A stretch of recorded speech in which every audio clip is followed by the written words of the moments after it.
This is Murderous Minors, Killer Kids, bringing you the frightening and truly insane tales of children with the thirst to kill.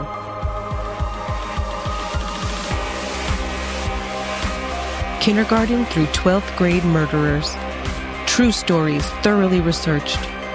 Join us weekly for new tales of parents' worst nightmares on Murderous Minors, Killer Kids.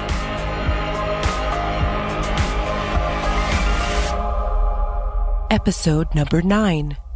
She is my hero. Welcome back to another episode of Murderous Minors, Killer Kids, brought to you by the State of Logic podcast, where you come for the laughs and stay for the refreshingly logical content. Generally speaking, people may think that relationships get better with time, that the addition of one child and maybe another might provide the desperately needed glue a fracturing union could require by then.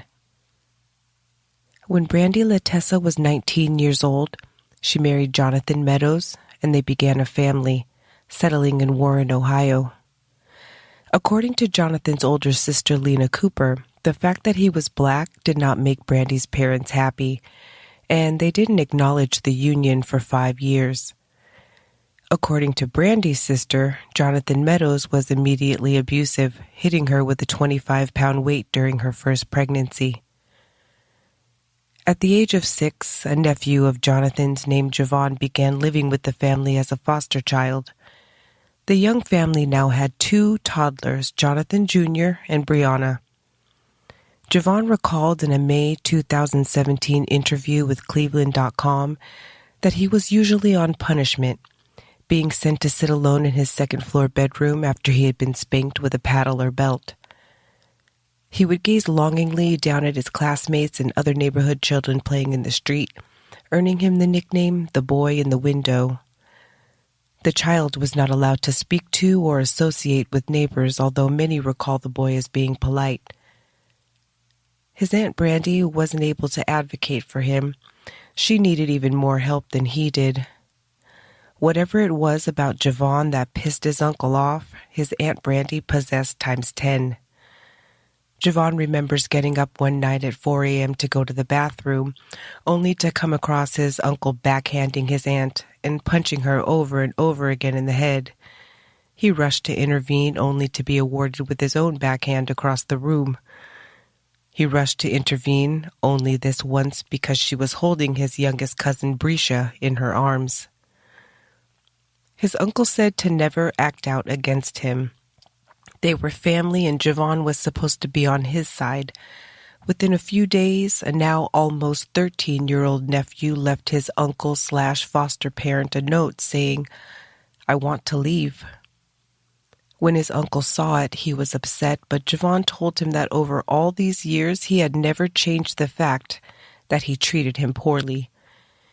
He recalls his uncle leaving the room with tears in his eyes. Javon did move out, making sure that his social worker knew what he had seen and endured during his years under Jonathan Meadows' roof: the beatings, the isolation, the spousal abuse. But not a damn thing was done, not even a visit, not even an interview or a phone call. Nothing changed, and Javon went on to realize that he had lost his opportunity to put an end to his uncle's reign of terror. By 2011, Brandy had had enough of what she called daily mental and physical abuse. Fleeing to her mother and 12 siblings in Cleveland, Ohio, Brandy took the 3 kids and ended up filing an order of protection, alleging domestic violence against her husband. In it, she made it clear that Jonathan Meadows was capable of extreme violence and that she was 100% certain he had no qualms about killing her and killing their children. He regularly told them as such after drinking and smoking, brandishing the very gun he told them he would use.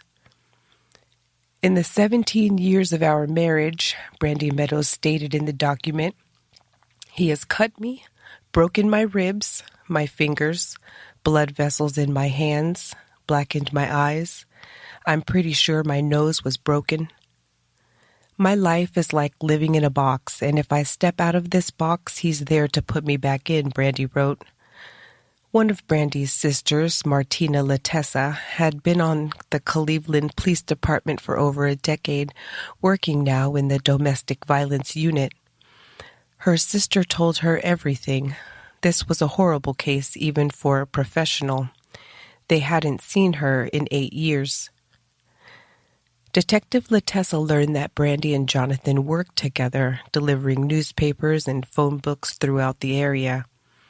The Meadows family moved frequently and changed their phone number often. Working together allowed Jonathan to be with Brandy all the time. If she needed to use the bathroom at night, she says she had to wake him or risk a physical reprimand.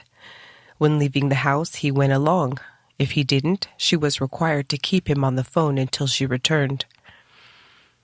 Once the order of protection was filed, Brandy's family felt like she was finally ready to cut ties with Jonathan Meadows. But one morning when her mother woke up, the family was gone. After not hearing from her sister for a month, Detective Latessa and another sister drove to the Meadows home to check on the family. She says they were met at the door by a 16-year-old Jonathan Jr. who frantically told them they needed to leave. That if their dad found out that they were here, he would kill her. He had guns, recalled Detective Latessa. The sisters reluctantly left, and it would be another 4 years before they heard from anyone in the Meadows clan. Fast forward to January 2015, Bresha, the youngest of the 3 Meadows children, who was now 13 years old, contacted her aunts on her mother's side, requesting to meet at an abandoned house in Warren, Ohio. They arrived to find a child so frightened she had wet her pants from terror. Bresha told them that her father was drinking regularly and smoking marijuana daily. It was freezing out and she had no coat, so the aunts gave her one, and she told them that Jonathan Meadows was purposely isolating their mother from them. Bresha described her father knocking out her mother and Brandy lying unconscious on the floor. Detective Latessa says her niece told her that she was afraid for her life and the lives of her sister and mother. "We can't talk to Mommy," Latessa says Bresha told them. Meadows told police that the aunts had kidnapped his daughter and they were required to bring her back to Warren. According to Latessa, Bresha laid on the back seat and wept, saying she was afraid to go home. Being a Cleveland police detective, Martina Latessa did not have jurisdiction to investigate her sister's claims in any capacity. At the Warren Police Department, Detective Latessa said that she explicitly explained the situation. She says she was told that they didn't have much training on domestic violence and maybe she could return in an official capacity and provide in-service training to officers on the topic. Latessa stated that Warren police officers told her they would do a wellness check of the family the next day and watch the situation closely.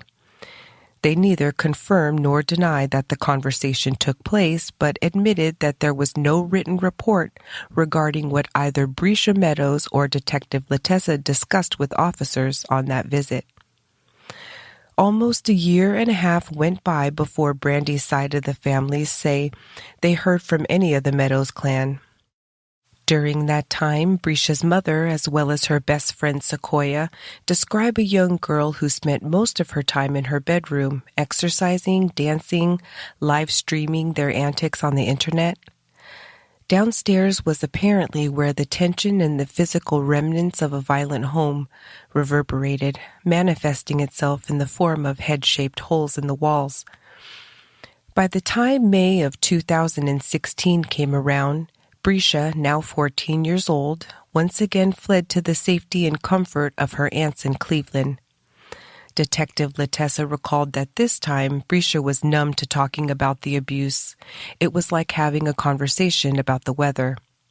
Bresha described how, after returning home after her last runaway attempt, her father had begun saying he was disgusted with her. He kept her separated from her mother, and Latessa said Bresha told her she would rather die than return home. This time, Detective Latessa contacted the Trumbull County Department of Job and Family Services. They returned Bresha to the Meadows home and followed up with a 20-minute interview with Jonathan and Brandy. Seeming like an opportune time to report alleged abuse she had been suffering, Brandy would later explain that her husband was sitting right next to her for the entirety of the interview, rendering her unable to relay the truth to officials. Nothing would come from this social worker visit. No plan put into place to make sure that the home was a safe environment that Bresha would stop running away from. No investigations into the aunt's allegations of abuse. According to the family, the tension and abuse escalated following the visit from the county, while at the same time, the county closed their case. Less than 2 months later, the family tensions under the Meadows roof would reach an explosive level. In the early morning hours of July 28, 2016, 14-year-old Bresha Meadows allegedly approached her father with the gun he was said to brandish threateningly at his family. As he slept on the couch downstairs and her mother slept on the floor next to him, 14-year-old Bresha Meadows shot her father Jonathan in the head. It was around 3:30 a.m. 911. I need an ambulance. Where at? I need something. What's going on there? My daughter, she has mental issues, and she just shot my husband in the fucking head. She shot your husband? In the head. What's her name? Bresha Meadows. I think she's in a room. Ma'am, how old is your daughter? 14. She's 14? Yes. Once at the police station, mother and daughter would spend 2 emotional hours by themselves in an interrogation room, being video and audio recorded. The clip available online begins with the pair standing and hugging when Brandy says, "I don't know why you did this," and Bresha replies, "I don't know either." Bresha is sobbing loudly when you can hear her ask her mom, "Is he dead?" To which her mother replies, "Yes," causing Bresha to cry even harder. The next intelligible phrase comes from Bresha, "I didn't mean to. What's wrong with me?" To which Brandy replies, "I don't want you talking. He pushed everybody to the limit. He pushed everybody hard. Did you plan this?" Bresha emphatically says, No, I didn't mean it. I was just angry." She also says at one point, "I didn't even know I did it." The video cuts to a clip of Brandy being interviewed alone about 2 weeks later on August 15th, 2016. She says that when she and her daughter were alone in that interrogation room on the night of the crime, Bresha told her that Jonathan Meadows had raped her. She is adamant that this was her first time being told this information. She then relays a conversation with the niece of Jonathan Meadows, which apparently occurred on the day after the murder. The niece told her that her uncle had sexually abused her in the past, and that's why she didn't see them anymore. Brandy Meadows then calls her dead husband a sex fiend. Bresha Meadows, 2 weeks shy of her 15th birthday and on the cusp of freshman year, was arrested on July 29, 2016 and charged with aggravated murder for the shooting death of her 41-year-old father, Jonathan Meadows. She was now facing life in prison, and police never officially interrogated her. Hello, lovely listeners. I know that you guys, like War Baby, enjoy a wide variety of thought-provoking, inventive podcasts. So if you aren't listening to The State of Logic, what's your excuse? The State of Logic podcast is like no other. We don't have the same focus as so many other podcasts where we're just going to talk about business or politics or whatever. We talk about everything with everyone, intellectuals, comedians, and celebrities alike. Sometimes it's a 20-minute interview. Sometimes it's a 3-hour interview. But at the end of the day, it's a great conversation that we often laugh about and learn something from at the same time. Come check us out at the State of Logic podcast. Bresha's first pre-trial hearing took place on August 30th, 2016, and she was ordered to stay in juvenile detention until her next hearing on October 6th. This ruling gave rise to the hashtag Free Bresha campaign, with individuals mobilizing around the globe to petition